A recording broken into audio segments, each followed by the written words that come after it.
Alright, what's going on, Forgotten Nation? I'm your host, FG, and today we're playing Zookeeper. This is an arcade game released by Taito in 1982. Now, Taito is best known before this game for Space Invaders and Quicks, but Zookeeper is a game that wouldn't really catch on the arcades for a number of reasons.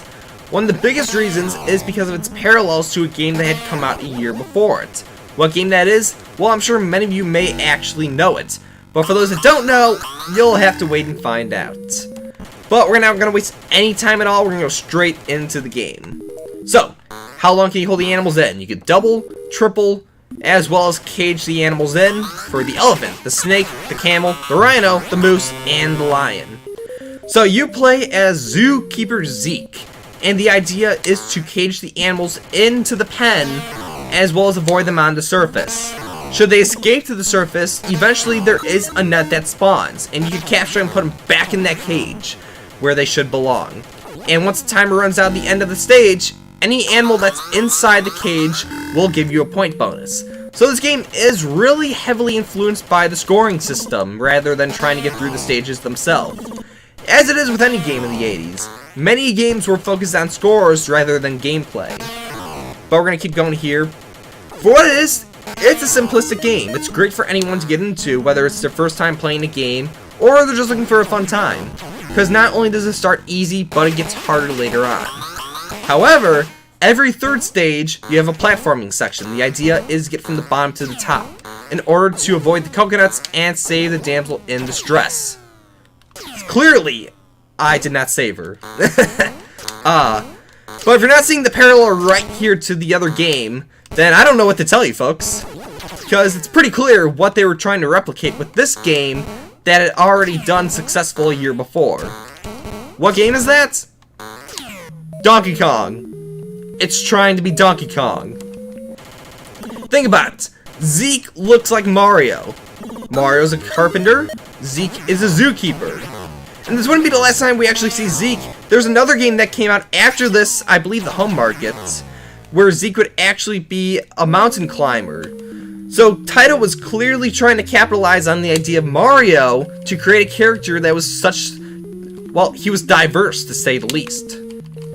And it didn't catch on at all, because everyone knew Donkey Kong came first. And its gameplay was much more memorable over Zookeeper's gameplay.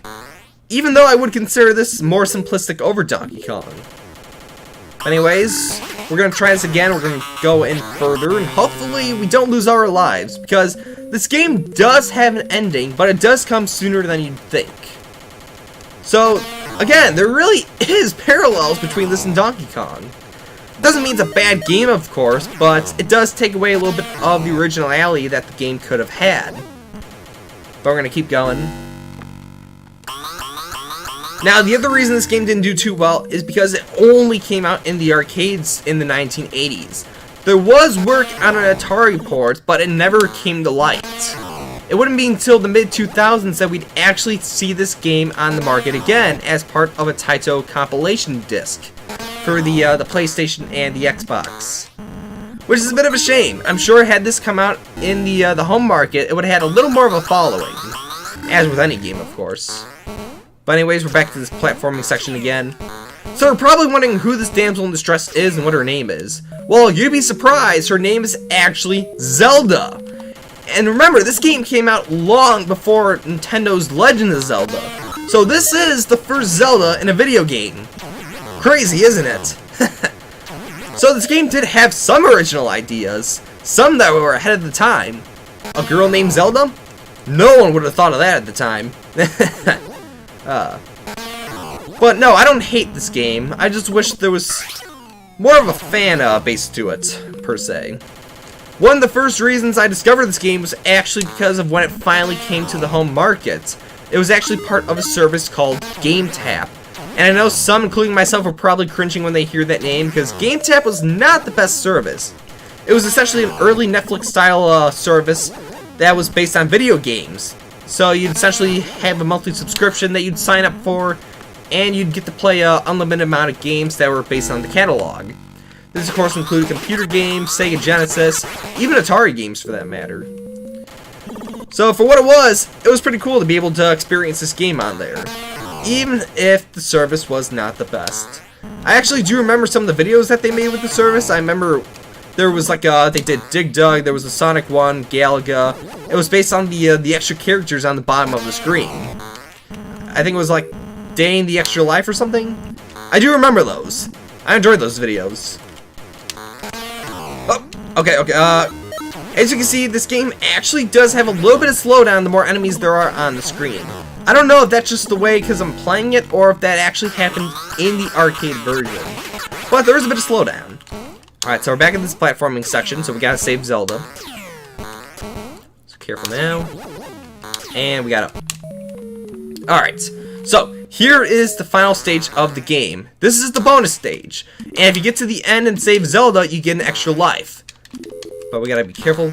So the idea... and he swears.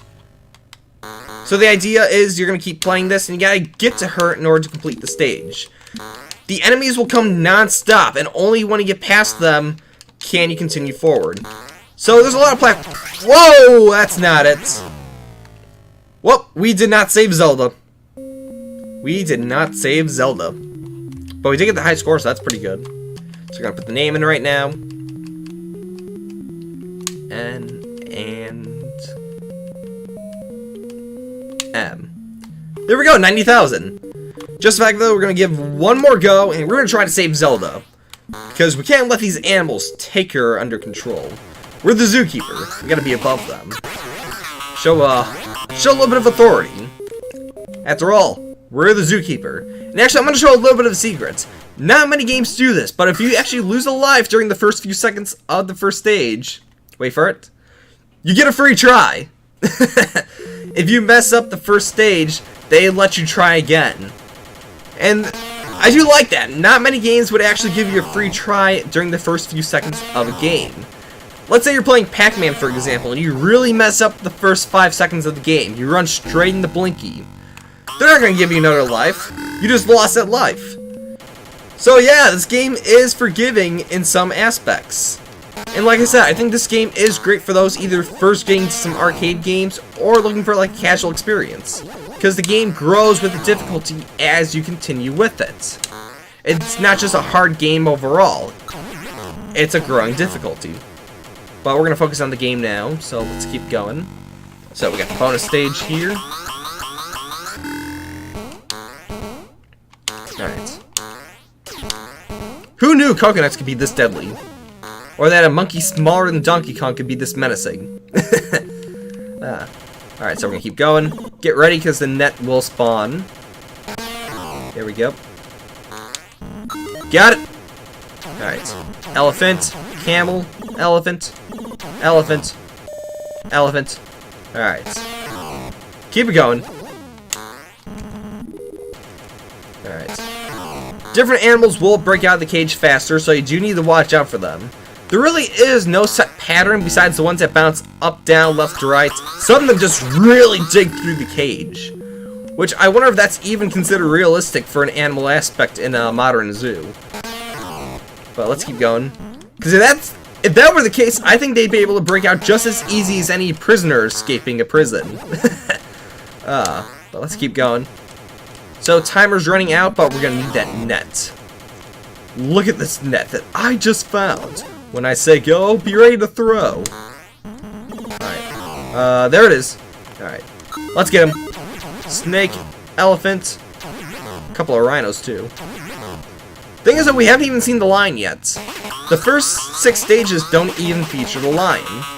But we're gonna get past this platforming section here. Alright. Wait for it, and... no, not yet. Go! Alright, there we go. Alright, here we go. Bonus stage. Just gotta... nope! Okay, swear! Swear. Oh no! Alright, gotta save Zelda. No! The swears are even worse than Cubert. Alright. No! Not this game session. Not today. Ah, we didn't even get first act. We got second. That's even worse. Well, at least I'm not third. Even though I am third. Alright, so it doesn't look like we're going to be saving Zelda today, but for what it is, that is Zookeeper. Again, it's not a bad game, but when you compare it to Donkey Kong, it probably didn't stand a chance in the arcades. For what it is, it's not bad. I think it still is great for if anyone picked up for the first time and grew into it. After all, I still enjoy it. So, they did something right to make a game. Even if it's not the most memorable or the most iconic, it still does exist today. And we do need to look at games like those in the past to remember the present. And for what it is, it's not bad. So, that's going to do it for this episode. Thank you guys so much for watching. If you liked it, be sure to leave a like or even comment below. And as always, I'll see you guys in the next video. But could you believe this came out a year after Donkey Kong? And there's so many parallels to Donkey Kong in this game. I don't think it ever had a chance on its own merits because of Donkey Kong. But, had it come out before Donkey Kong, maybe it could have been a different story. Just maybe.